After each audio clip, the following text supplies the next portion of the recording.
I just know someone in the comments is already typing, "Oh, you're right, Hitler should have lived."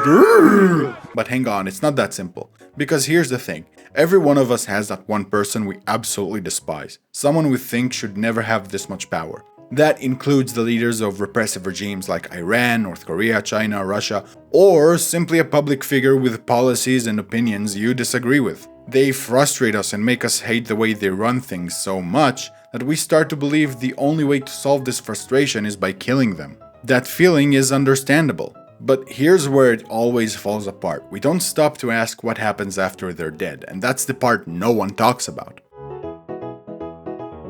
You know how people say, never make a choice out of scarcity, always choose from abundance, because when you're desperate, you make decisions that screw you over in the long run? Assassinations, for example, are scarcity choices. They feel like bold solutions, but they just trap us in the same cycle of desperation. Let's say you kill a dictator or a public figure for that matter. Sure, you solve the immediate problem, one less tyrant or someone you despise. But what did you teach the people watching? You taught everyone that violence is the answer, that murder works, and once you normalize that idea, it doesn't stop at dictators. Because why bother with courts when you can just kill someone who steals? Why write speeding tickets when you can just shoot drivers going too fast? And while we're at it, why not gouge out the eyes of people who pirate movies instead of making better streaming services? You see how stupid this gets? Now, here's the bigger danger. Violence stunts our growth. Every assassination says we're too weak to solve this any other way. Every time we execute someone, we admit defeat. We're saying human psychology is unsolvable. Some people are just born trash.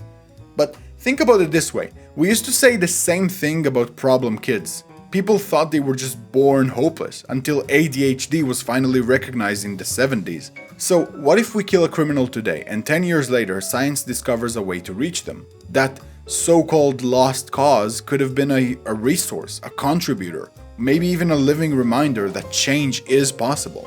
But if we kill them, we never find out, thus we never grow. It stunts our development as a species. Alright, and here's the solution you've all been waiting for. There isn't none, at least not a clear one. The closest thing I can think of is somehow traveling back in time to give Stalin the hug his abusive family never did, or helping Hitler with his art instead of rejecting him from art school. Because if you dig into the past of almost every tyrant, you'll find the same pattern. Abusive parents, crushing failures, disappointments at every turn, untreated mental illness festering in minds that nobody understood or cared to help. What you can do is show a little bit of patience to the person right beside you before they become dangerous.